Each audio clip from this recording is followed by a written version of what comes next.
Welcome to the OD Learning Lab, the podcast where we explore the intersection of adult learning, leadership, and organization development. I'm your host, Dr. Kyle Znamenak. I'm joined today by my co-host, Dr. Anthony Adkisson.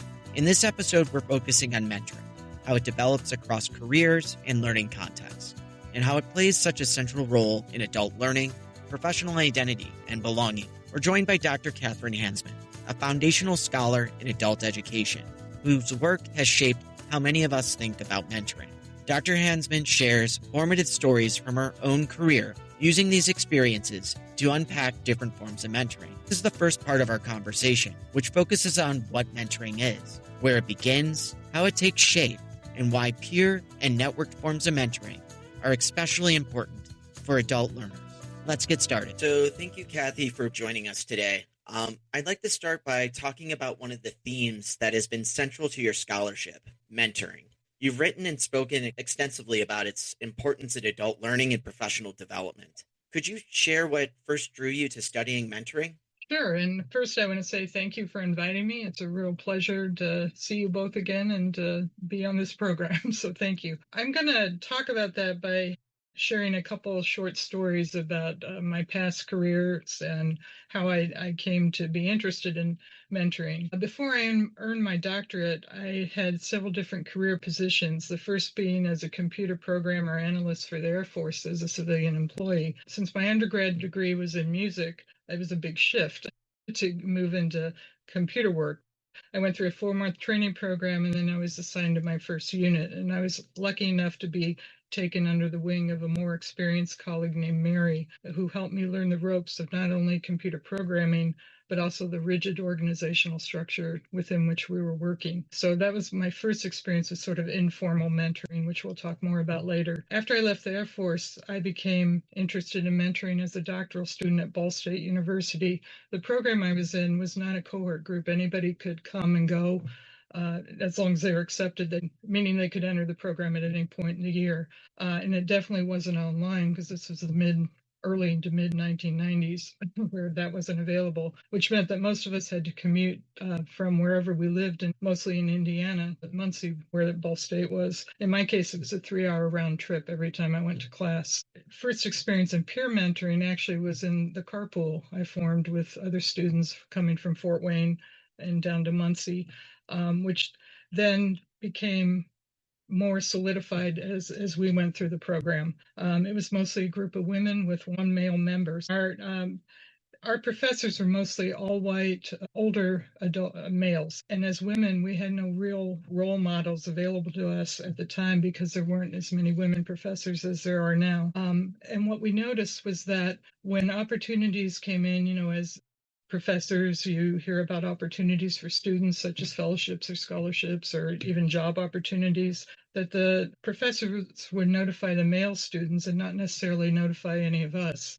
And so we felt sort of left out, like we really had no mentors or no guides, as we were all interested in some kind of academic career, maybe not necessarily professors, but other roles also. We weren't sure if this was due to most of us being married or most of us having kids or male professors assuming that we weren't interested in moving for our careers. Personally, think that it might have been sort of their own limitations in not being able to see women taking on roles as women professors. And not that they were mean or unfair to us or in other ways, but it was just simply realizing we weren't really being valued for what we wanted to achieve in our own. So in our peer group, and this is sort of carried over to my future research with other students. We did an autoethnographic research on how we were learning together as peers. We wrote papers. We were able to get those accepted and able to present at the American Association for Adult Education, Adult and Continuing Education, and for the Adult Education Research Projects. And we, as peer mentors, we supported each other, engaged in critical dialogues, and all allowed us to develop our identities as scholars. A second shorter story about that is later in my doctoral career, then Ball State hired Arthur Butch Wilson as a new assistant professor. He was fresh out of graduate school at the University of Georgia, and he brought a much needed critical and reflective focus to the program at the time, as he was researching and writing about program planning and power issues within program planning with Ron Severo. He became a friend and mentor to me, and we subsequently presented and published a few things together, even after I graduated and left Ball State for my first professor's job in Georgia. It was another informal mentoring relationship that helped me further develop my professional identity and start and continue my career. And my last anecdote about my interest in mentoring was from my first year as an assistant professor at Georgia Southern University in Statesboro, Georgia. I was hired in July and had to be there by mid-August. So it was a rush from interview, acceptance, packing up the house and 2 kids, and moving a very long distance. I knew I would be the only adult education faculty member at Georgia Southern, but I didn't realize that I was also expected to run the whole program and do everything else that you have to do to get a program up and running and be successful. So I felt a little lost. At our first fall faculty meeting, I was very excited when the department chair announced they were going to implement a formal mentoring program and assign me a mentor. The mentor he assigned me was an older white Southern male professor who was clearly not thrilled to have to mentor me. And in fact, he said that, "I didn't know I had to mentor you." So his only activity as a mentor was he invited me to lunch one day early in the fall semester. During the lunch, he barely spoke to me except to offer me this advice: "This town is small and there's not much to do here but to eat and have sex, so don't get fat." I was, needless to say, speechless. It was a failed mentoring relationship, obviously, and in the pre-Me Too era, I decided to simply avoid him, which I successfully did the rest of the time I was in Georgia. I tell these stories in part to highlight my own early experiences with mentoring, but also because they reflect the 3 main types of mentoring that is frequently explored and discussed in research and literature: formal, informal, and peer mentoring. So as you may see too, my first interest in mentoring was sort of from a mentee's perspective and in these relationships, but later on, my interest sort of shifted and expanded to other areas of mentoring and developing mentoring relationships and power and privilege and things like that all go into mentoring relationships. Wow. Thank you for sharing that, Kathy. And again, thank you for being here. But wow, just in those stories that you shared, there's just so much to unpack there that I want to kind of go back to and talk about. We won't be able to get to all of it. But I want to talk about something you talked about in terms of representation, as I see it, in terms of, being a female academic and being sort of in your role.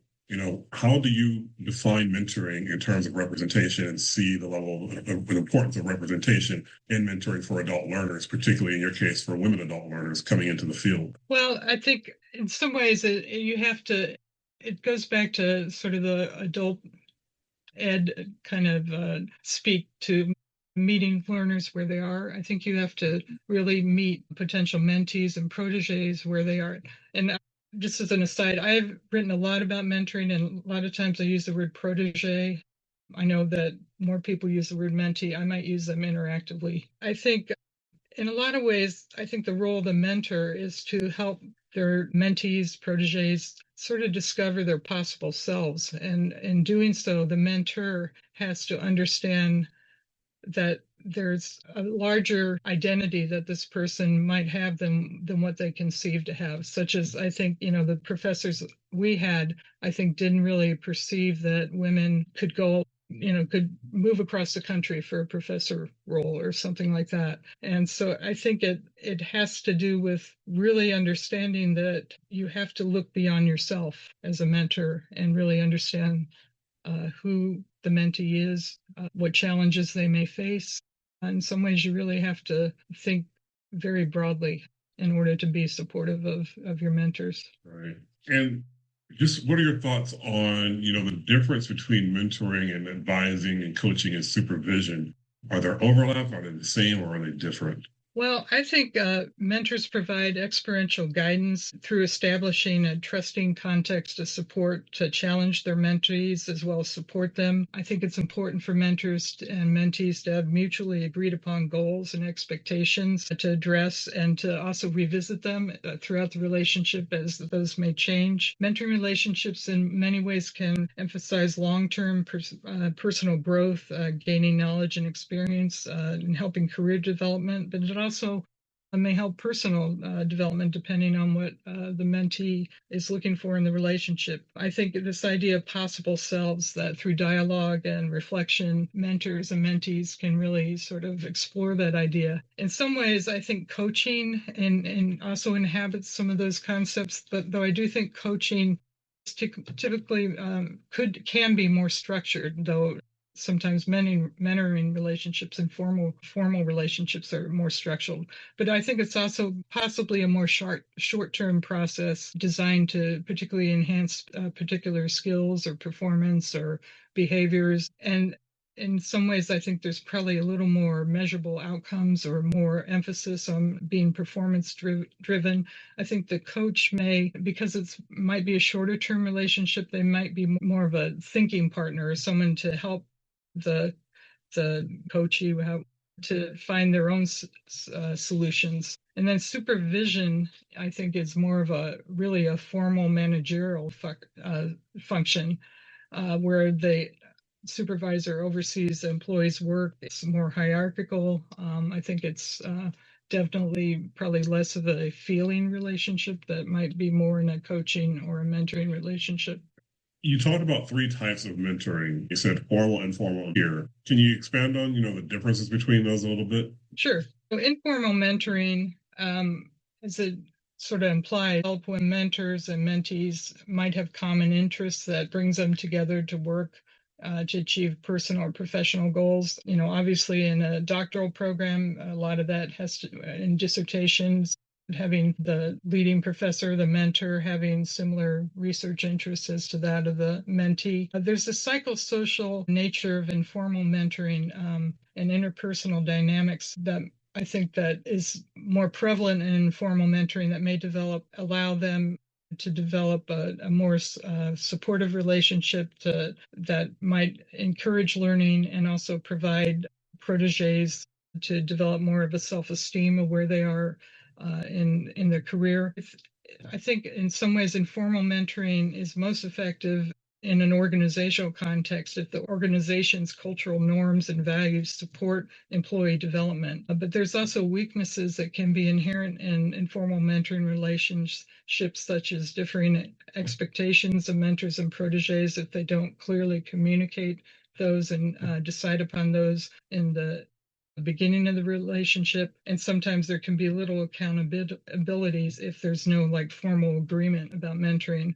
The other problem with informal mentoring is that because it's largely sometimes based on finding people who have similar interests to you, if in the past and probably more so right now in the present political climate, these kinds of relationships may be difficult to form for people who are not of the majority population in an organization. For instance, if they're different because of race or class or gender, sexuality, ability, things like that, sometimes that may impede people being able to find an informal mentor. So formal mentoring, in some ways, formal mentoring programs were established to support potential proteges who may encounter difficulties because of race, class, gender, sexuality, age, abilities. Lots of times organizations plan these to address those issues and to also sort of put, a structure around the mentoring itself. So informal mentoring programs, mentors and proteges may be matched through their common interests or job functions or career goals. There's usually some kind of matching process that goes on.